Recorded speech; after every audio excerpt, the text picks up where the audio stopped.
Bismillahirrahmanirrahim. Now we are going to discuss the lecture number 1 MTH 302. आज हम इस course को स्टार्ट करने जा रहे हैं। कोर्स का जो नेम है हमारे पास बिजनेस मैथमेटिक्स एंड स्टैटिस्टिक्स है। कोर्स का जो टाइटल जो है हम बता चुके हैं और आपका जो लेक्चर नंबर 1 है वो जस्ट जो है आपके कोर्स के अकॉर्डिंग इसमें ऑब्जेक्टिव बताया गया है कि इसमें हमने arithmetic algebra and ratio proportion and graphic की जो चीज़ें हैं ना वो हमने बाय एक्सेल को यूज़ करते हुए इस्तेमाल करना सीखनी है। तो लेक्चर में आपके पास जो उसने जहाँ पे जो विज़न दिया हुआ है ना कोर्स के जो मॉडल बना के दिए हुए हैं कि आपने लेक्चर नंबर 1 जो है वो जस्ट आपका ओवरव्यू का ही है कि इसमें बताया जाएगा कि आपने जस्ट क्या क्या इस कोर्स के अंदर जो है वो सीखना है। और जो लेक्चर आपका लेक्चर नंबर 2 जो है उसमें आप अर्थमेटिक ऑपरेशंस करेंगे, ठीक है, जिसमें आप एक्सेल के अंदर एडिशन सब्ट्रैक्शन जो है मल्टीप्लिकेशन डिवीज़न जो है या एक्सपोनेंशियल कुछ सीखेंगे कि आप बाय यूजिंग जो है एक्सेल किस तरह से फार्मूला की मदद से कंप्यूटर के अंदर आप डाटा से वैल्यूज़ देते हैं और वैल्यूज़ लेते कैसे हैं। तो ये लेक्चर नंबर 3 भी हमारे पास ये जब जब हम लेक्चर करेंगे तो देन आप वहाँ से जो है वो ले लेंगे कंसेप्ट। आपका जो लेक्चर नंबर 1 है वो थ्रू आउट सिर्फ यही बताने के लिए है कि आपने इस कोर्स को किस तरह से जो है वो लेके चलना है। आपके लेक्चर नंबर 1 में क्या है, 2 में क्या है और 3 में क्या है। तो इस तरह से हम ऐसा करते हैं कि लेक्चर नंबर 2 से ही आपका जो प्रॉपर जो वर्क शुरू होता है ना वो आपके लेक्चर नंबर 2 से होता है। तो हम आपको लेक्चर नंबर 2 पे ले जाते हैं। ये देखो उन्होंने सब मॉडल्स के बारे में बताया हुआ है कि आपने इस लेक्चर में क्या देखना है और इस लेक्चर में क्या देखना है। तो इंशाल्लाह आपको पूरा कोर्स जो है वो यहाँ पे करवाया जाएगा। तो हम अपने प्रॉपर जो है वो स्टडी जो है वो आपका जो लेक्चर नंबर 2 जहाँ से हम स्टार्ट करेंगे तो application of a basic mathematics, ठीक है। तो ये लेक्चर 2 जो है ये आपका स्टार्टिंग है स्टडी के लिहाज से, यहाँ से आपने तैयारी को स्टार्ट करना है। तो इसमें भी हमारे पास कुछ ऑब्जेक्टिव है कि हमने यहाँ पे क्या कुछ चीज़ें जो है वो बेसिकली देखनी है। तो यहाँ पे मैं आपको बताता हूँ कि आपने क्या कुछ चीज़ें जो है वो ज़हन नशीं रखनी है और क्या क्या चीज़ें आपका बेसिक है जिससे आप एक्सेल को चलाना सीख सकते हैं, एक्सेल को यूज़ करना सीख सकते हैं। तो सबसे पहले हम यहाँ पे आ जाते हैं जी कि आपके पास जो बेसिक अर्थमेटिक ऑपरेशन होते हैं ना वो हमारे पास यहाँ पे क्या है आपने जो इस लेक्चर में सीखना है वो यहाँ पे ये हमारे पास 5 हैं कि एडिशन है, सब्ट्रैक्शन है, मल्टीप्लिकेशन है, डिवीज़न है एंड एक्सपोनेंट है। हम किस तरह से जानते हैं एडिशन का मतलब क्या होता है, किसी चीज़ को जमा करना। ये तो मतलब सिंपल सी चीज़ है ना, जैसे उसने लिखा है 4 जमा 3 लिख दें तो इक्वल टू 7 है। ये क्या है हमारे पास एक एडिशन का प्रोसेस होता है। इसी तरह से अगर मैं 4 माइनस 3 कह देता तो आंसर मेरे पास 1 है, इसे हम बोलते हैं जी कि ये सब्ट्रैक्शन है। इस तरह से 4 ज़रब 3 12 होता है, वो हमारे पास मल्टीप्लाई होता है, ठीक है। फिर डिवीज़न के लिए हमारे पास होता है कि दोनों को तकसीम किया जाता है। और एक्सपोनेंट का मतलब होता है किसी भी चीज़ की पावर, ठीक है। लाइक मैं यहाँ पे अगर लिख देता कि 2 की पावर जो है वो 4, ऐसी है ना। तो इस तरह से हम जो है बताएंगे कि ये चीज़ें आप एक्सेल को यूज़ करते हुए किस तरह से सॉल्व करेंगे, एक्सेल की शीट को किस तरह से देखा जाएगा। तो ये मैंने आपको बता दिया सारा कुछ। तो यहाँ पे वो उसने कुछ लिखा है कि Microsoft Excel and business mathematics and statics जो है वो बताना जा रहा है कि ये इसके अंदर जो है ना यानी माइक्रोसॉफ्ट कॉरपोरेशन स्प्रेडशीट सॉफ्टवेयर जिसे हमने एक्सेल का नाम देते हैं, ये बिज़नेस के मैथ में बहुत ज़्यादा इस्तेमाल होगा, ठीक है। और ये एक्सेल आपने यूज़ कौन सा करना है, जो लेटेस्ट वर्जन जो है चल रहा है ना सॉफ्टवेयर का वो एक्सेल का 2002 एक्सपी है, जो आप लोगों ने आपके पीसी पे इंस्टॉल कर लेना है, ठीक है। और जितनी भी यहाँ पे एप्लीकेशन की जाएंगी वो हमारे पास 2002 एक्सेल के एक्सपी वाले में की जाएंगी। तो आपने सबसे पहले मैं रिकमेंड करता हूँ कि आपने सबसे पहले इसको इंस्टॉल कर लेना है एक्सेल 2002 एक्सपी को अपने सिस्टम के ऊपर, ताकि हम वहाँ पे इसकी प्रैक्टिस कर सकें। अगर किसी के पास जो विंडो है वो 2000 के है, ठीक है, तो मतलब कि काफ़ी ओल्ड विंडो है, तो देन आप वहाँ पे जो है वो एक्सेल 2000 यूज़ कर सकते हैं, वो वहाँ पे प्रेफरेबल रहेगा, वर्क अच्छा करेगा, ठीक है। इसके अलावा अगर आप किसी के पास और भी पुरानी विंडो है, ठीक है, जो है 9/8 की विंडो है, तो उसमें वो एक्सेल जो है वो 9/7 का करेंगे तो वो बेस्ट अच्छे से काम करेगा। लेकिन मैं आपको प्रेफर करता हूँ कि आपने एक्सेल 2002 को ही इस्तेमाल करना है। ठीक है, तो स्टार्ट लेते हैं जी कि आपने जब एक्सेल को इंस्टॉल कर लेना है। ठीक है, ये बहुत ही आसान है। तो ये वर्क कैसे करेगा और आपको कंप्यूटर के अंदर कहाँ पे जाके मिलेगा? इंस्टॉल के बाद आपने करना कुछ यूँ है कि इंस्टॉल के बाद आपने चले जाना है अपने सिस्टम के स्टार्ट वाले ऑप्शन के ऊपर। ठीक है, वहाँ पे आप क्लिक करेंगे तो आपके पास जो है वो पोर्शन जो है वो सामने शो हो जाएंगे। तो आपने इसके ऊपर जो है ना ऑल प्रोग्राम यहाँ पे क्लिक कर देना है। स्टार्ट को ओपन करने के बाद आपने यहाँ पे जैसे ही क्लिक करेंगे तो आपके पास क्या होगा, इस तरह से एक अलग से स्लाइड शो हो जाएगी यहाँ पे। ठीक है, तो आपने वहाँ से क्या करना है, इस एक्सेल को, माइक्रोसॉफ्ट एक्सेल को यहाँ पे क्लिक कर देना है। ठीक है, तो आपके पास जो एक्सेल है वो स्टार्ट हो जाएगा। यहीं पे भी यही लिखा है कि देन आपने स्टार्ट पे जाना है, ऑल प्रोग्राम पे क्लिक करना है, देन वहाँ से आपने माइक्रोसॉफ्ट एक्सेल पे चले जाना है।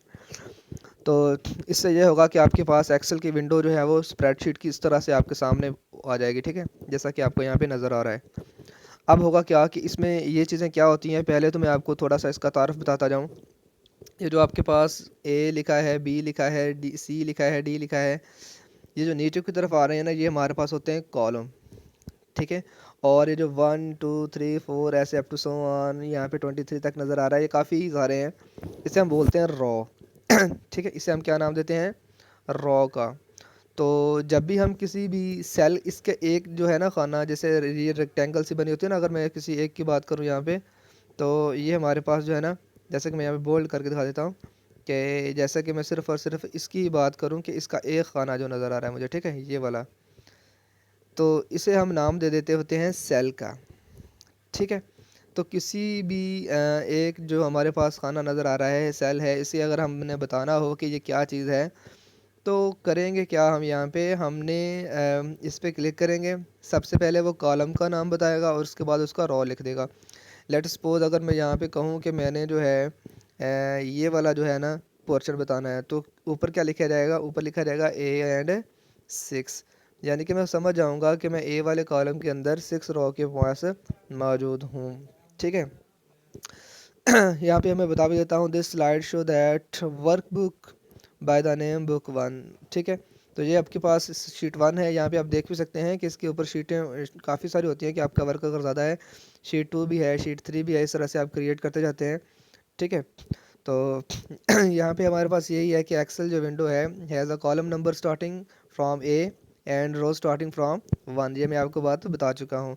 और उसने ये भी बता दिया है कि जैसे हम इसको लिखते हैं, फॉर एग्जांपल किस तरह से लिखता है, B15, इसका मतलब है कि जो कॉलम है वो आपका B है और जो रो है आपकी वो है 15। ठीक है, इसी तरह से उसने नीचे एग्जांपल भी दी हुई है और एक दो एग्जांपल उसने और भी दी हुई हैं कि आपने जो है वो cell in row 12 and column C, तो उसका मतलब है C12 का मतलब कोई भी आप लेते हैं तो आपने की जो है वो उसके अकॉर्डिंग पहले कॉलम का नंबर आएगा, फिर उसके बाद आपके रो का नंबर शो होगा, तो जिस आपका सेल जो है वहाँ पे शो हो जाएगा वहाँ पे। ठीक है, तो हम यहाँ पे और भी कुछ रीड करते हैं। ठीक है, जब वो कहता है कि value can be enter into the cell by clicking the that cell, जिस सेल में आपने वैल्यू क्लिक करनी होती है आपने पहले वहाँ पे जाके क्या करना है, क्लिक करना है। माउस पॉइंटर जो है वो आपको उसके ऊपर सेल्स के ऊपर मूव करवाने में हेल्प करता है। आपने जो में भी जाके वैल्यूज़ इंटर करनी होती है, आपने इंटर करने के बाद आप उसमें वैल्यूज़ को लिखने के बाद आपने क्या करना है, इंटर की दबानी है और वो खुद ब खुद नेक्स्ट जो है वो सेल पे चला जाएगा। तो अगर मिस्टेक हो जाती है आपके पास, किसी सेल में वैल्यूज़ गलत पुट हो जाती हैं, तो उसने यहाँ पे भी लिखा हुआ भी है कि if you make a mistake while entering the value select by the cell, तो अगेन आपने क्या करना है, बाय क्लिक करना है उसके ऊपर, सेल के ऊपर, तो आप दोबारा वहाँ पे नई वैल्यू जो है वो दे सकते हैं और ओल्ड वैल्यू की जगह रिप्लेस हो सकती है।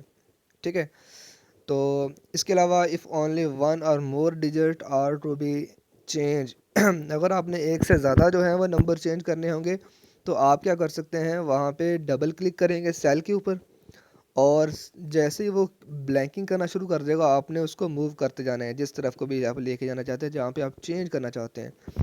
तो वो तमाम तर जब आपसे हो जाएगा, मतलब अगर आपने क्या करना है, सी वाले कॉलम से लेके अगर आपने 10 तक जो है वो यहाँ तक अगर आपने जो है, ये देखें मैं आपको यहाँ पे बता देता हूँ जी। ये तकरीबन यहाँ तक करना, अगर आपने यहाँ से यहाँ तक जो है वो चेंजिंग करनी है तो आपने क्या करना है, इस वाले सेल पे आप डबल क्लिक करेंगे। देन आपके पास यहाँ पे ब्लैंकिंग शुरू हो जाएगी, आप इसके कॉर्नर को पकड़ेंगे, पकड़ के आप नीचे तक ले आएंगे और तमाम जो है वो सिलेक्ट हो जाएंगे यहाँ तक, जहाँ तक भी आपने करने होते हैं। फिर आपने डेल की कमांड देनी है, डेल कमांड आपके कीबोर्ड पे मौजूद होती है। देन आपके पास ये वैल्यू सारी की सारी जो है वो ख़त्म हो जाएंगी और आप यहाँ पे नई वैल्यू जो है वो अपने अकॉर्डिंग जो है वो मेथड जो है वो क्वेश्चन जो है वो आप यहाँ पे वैल्यूज़ दे सकेंगे। ठीक है, अभी हम देखेंगे कि इसमें सोल्यूशन करना कैसे है। तो एक्सेल जो के जो फार्मूले होते हैं, आपको पता है कि सिंबल जो है एडिशन के लिए ये वाला होता है। ठीक है, और सब्ट्रैक्ट के लिए नेगेटिव का साइन होता है। मल्टीप्लिकेशन के लिए यहाँ पे स्टेरिक का यूज़ इस्तेमाल होगा, मल्टीपल नहीं मिलेगा बल्कि आपको यहाँ पे क्या मिलेगा, स्टेरिक का मिलेगा यहाँ पे। और डिवीज़न के लिए स्लैश मिलती है। परसेंटेज के लिए आपको ये वाला सिंबल परसेंटेज का है। और जो पावर लिखनी है वो आपने हैट से लिखनी है, इस सिंबल से यहाँ पे। ठीक है, तो प्रैक्टिकली हम यहाँ पे लिखने की कोशिश करते हैं ताकि आपको जो है वो आइडिया हो सके। तो आपने जस्ट एक सीख लेना है एच से, दूसरे आपको खुद ही समझ आ जाएंगे, मैं आपको बता भी दूंगा। लेकिन हम सबसे पहले जो है वो एक्सेल के फार्मूला किस तरह से एडिशन करना है, एक्सेल में अंदर एडिशन कैसे होती है। तो all the calculation in Excel are made through the formula, जितनी भी कैलकुलेशन होती है फार्मूला बिल्कुल इस्तेमाल होता है इसके अंदर। सबसे पहले आपने करना क्या है, ताकि वक्त का बचाओ हम यहाँ पे करते हैं। सबसे पहले हम बताते हैं, सबसे पहले आपने क्या करना है, आपने वर्क बुक को ओपन करना है, यानी आपने एक्सेल को ऑन करना है, क्लिक करना है। और सबसे पहले फिर उसके बाद आपने क्या करना है, आपने उस सेल पे जाना है जहाँ पे आपने वैल्यू इंटर करनी है। ठीक है, तो वो क्या करता है, नंबर 2 में फ़र्ज़ करो जी कि A15 का एक सेल लेता है, यानी ये वाला कॉलम और 15 वाली रो को उसने जो है वो वहाँ से शुरुआत की है ताकि वो वैल्यूज़ को दे सके। तो उसमें उसने नंबर 10 को है जो है वो दर्ज करना चाहता है। तो क्या करेगा, सबसे पहले वो क्लिक करेगा उस टेबल उस सेल के ऊपर और वहाँ पे जाके क्या कर देगा, इंटर 10 इंटर कर देगा। फिर वो चाहता है कि जिसको वैल्यूज़ को ऐड करना है इसके अलावा उसको भी तो ऐड करना है ना, तो उसने क्या किया है जी, नेक्स्ट जो B15 का सेल था ना उस पर जाके क्लिक किया। फिर उसके अंदर उसने कितनी वैल्यू 5 की है, उसने कहा था 5 नंबर उसने ऐड करना चाहता है। तो उसने B15 के अंदर जाके क्लिक किया और फिर उसने 5 को लिख दिया। अब करेगा क्लिक द सेल वेयर, जहाँ पे उसने सम करके आंसर उसका लेना है, और वो कहाँ पे लेके जाना चाह रहा है, C15 में। यानी एक में उसने लिखा है 10, एक में लिखा है उसने 5, और एक में वो उसका आंसर लेना चाहता है जमा करके। तो लिखना कैसे अब, तो सबसे पहले आप थ्योरी को देख लें, फिर मैं आपको वहाँ पे प्रैक्टिकल बता देता हूँ। तो सबसे पहले आपने क्या करना है, फार्मूला जब आपने स्टार्ट करने के लिए लिखना है तो आपने सबसे पहले इक्वल का साइन लगाना है यहाँ पे। ठीक है, क्या लिखना है, इक्वल का साइन लिखेंगे, आप सेल के अंदर लिखेंगे। ठीक है, और वो खुद ब खुद ऊपर अपने आपके फार्मूला बॉक्स में ले जाएगा, मैं आपको वो भी दिखा देता हूँ। तो सबसे पहले आपने इक्वल का साइन लिखना है। इक्वल का साइन लिखने के बाद आफ्टर 7 पॉइंट में कह रहा है कि आफ्टर इक्वल राइट, फिर आपने लेफ़्ट ब्रैकेट को लिखना है। ठीक है, इक्वल लिखा, फिर आपने क्या लिख दिया, लेफ़्ट ब्रैकेट को वहाँ पे जो है वो इंटर कर देना है। ठीक है, उसके बाद आपने क्या करना है, आपने माउस को मूव करवाना है और आपने जहाँ पे 10 लिखा था ना उस सेल के ऊपर एक लेफ़्ट क्लिक कर देना है। उससे क्या होगा कि वो ब्रैकेट के बाद क्या कर देगा, A15 को लिख देगा, यानी कि जो भी उसमें वैल्यू होगी अब A15 के नाम से उसमें स्टोर है। फिर क्या करना है, उसके बाद आपने चले जाना है जी आफ्टर, उसके बाद आपने लिखना है प्लस, यानी कि A15 जब लिखा जाएगा उसके बाद आपने प्लस का सिंबल वहाँ पे ऐड करना है। ठीक है, किसके बाद करना है, A15 के बाद जो वहाँ पे लिख होगा आपके क्लिक करने से, जी आपको लिखने की ज़रूरत नहीं है, आप क्लिक करेंगे वहाँ पे खुद ब खुद लिख हो जाएगा। फिर आपने क्या करना है, आपने उसी तरह वापस आना है, दोबारा से लेफ़्ट क्लिक करना है जाके B15 वाले पर, ताकि उसकी वैल्यू भी जो वहाँ पे काउंट हो सके। अब आपके पास वहाँ पे क्या नज़र आ रहा होगा, इक्वल, फिर लेफ़्ट ब्रैकेट, मैं यहाँ पे आपको सारा लिख देता हूँ कि आपको वहाँ पे क्या नज़र आ रहा होगा। वहाँ पे आपने इक्वल तो आपने खुद लिखा है, ब्रैकेट भी आपने खुद लगाई है, बाएँ क्लिक करने से आपके पास A15 वहाँ पे शो हो जाएगा। फिर आपने प्लस का सिंबल खुद देना है। फिर उसके बाद आपने क्या करना है, उसके बाद आपने जो है B15 पे जाके बायां क्लिक करना था और फिर आपने ब्रैकेट बंद कर देनी है। ठीक है, देन आपके पास क्या होगा, आपके पास जो है नेक्स्ट जो है वो आपके पास एक सेव हो चुका है। अब आपने जस्ट प्रेस करना है इंटर का बटन, और आपके पास जो, क्योंकि ये हम सब जो है वो किस में आंसर लिख किस में रहे हैं, सारा का सारा कुछ ये हम C15 में लिख रहे हैं सेल के अंदर, तो वहाँ पर आपका आंसर भी शो होगा। तो ये देखें, प्रेस द एंटर की एंड आंसर इज़ 15 जो है वो C5 में शो हो जाएगा। ठीक हो गया। तो आपने ये सारे का सारा टूल बार में भी चला जाता है। हम यहाँ पे वर्कशीट में आपको बताते हैं कि कैसे हुआ ये सारा कुछ। तो यहाँ पे देखें, उसने यहाँ पे बिल्कुल क्लियर भी कर दिया है कि आपने जस्ट जो है वो इक्वल का साइन लिखना है। ये यहाँ पे लिख रहा था वो, देखें A15 है, B15 है और ये C15 में उसका आंसर शो करवाना चाह रहा था। तो उसने क्या किया है इस टूल बार के अंदर, यहाँ पे देखें जो आप काम यहाँ पे करेंगे ना, वो काम यहाँ पे लिखता होता जाएगा। ठीक है। तो जो कि आपने इसको पहले क्लिक किया था तो ये आप वहाँ पे शो हो चुका है, और फिर आपने जैसे यहाँ पे इक्वल लिखा वो यहाँ पे शो हो जाएगा। फिर आपने बायां क्लिक किया A15 के ऊपर, यहाँ पे A15 लिख हो चुका था। फिर आपने प्लस का सिंबल लिखने के बाद B15 पे बायां क्लिक किया तो फिर वो उसकी वैल्यू भी यहाँ पे आ गई। फिर आपने इंटर का बटन दबाया और यहाँ पे जो सेव हो चुका है फार्मूला। ठीक है। तो इस तरह से हम एडिशन करते हैं किसी भी एक्सेल शीट के अंदर फार्मूले के अकॉर्डिंग।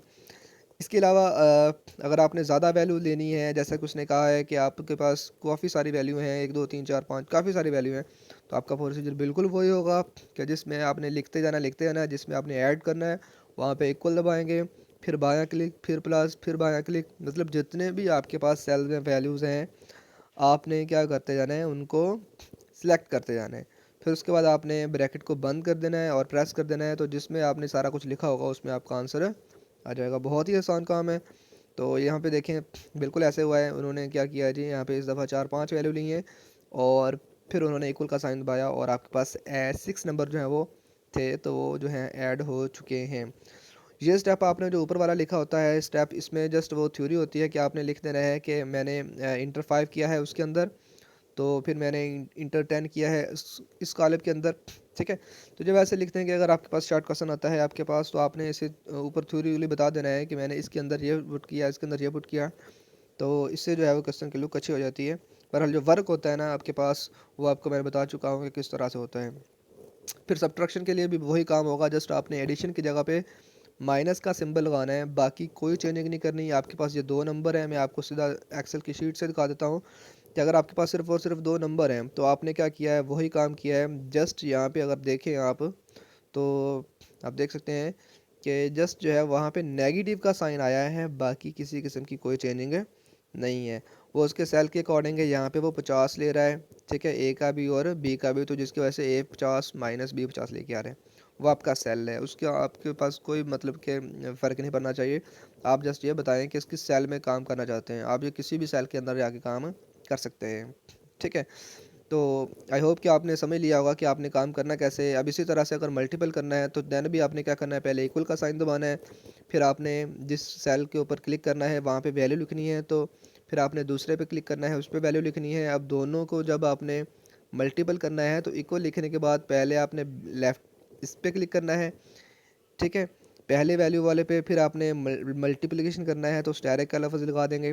फिर आपने वो जिसके साथ मल्टीपल करना है उस पर बायां क्लिक करेंगे तो वो वहाँ पे दर्ज हो जाएगा। इंटर करेंगे तो आपको आंसर मिल जाएगा। बहुत ही आसान है। बिल्कुल इस तरह से अगर आपने डिवाइड भी करना है तो वही काम है कि नंबरिंग किस तरह से देनी है। फिर आपने इस दफ़ा स्लैश कैसे लगाना है, ये आपको कीबोर्ड से मिल जाएगा स्लैश। फिर आपने क्या करना है, प्रेस की करना है और आपको आंसर मिल जाएगा। एक्सपोनेंट आ जाता था लास्ट में, अभी परसेंटेज रहता है जी। तो परसेंटेज के लिए भी क्या करना है आपने, ये ज़्यादा इंपॉर्टेंट चीज़ है। ठीक है, तो आपने करना कुछ नहीं होता है परसेंटेज के लिए, मैं आपको बता देता हूँ कि जब भी आपने परसेंटेज निकालनी होती है ना, फ़र्ज़ करें उसने कहा है कि किसी भी फार्मूला के अकॉर्डिंग अगर हम यहाँ पे बात करें कि आपने उसको परसेंटेज के अंदर वैल्यूज़ शो करवानी है, तो आपने यूँ करना है कि सबसे पहले तो आपने formula for converting percentage fraction symbol जो है वो ये वाला यूज़ करना है।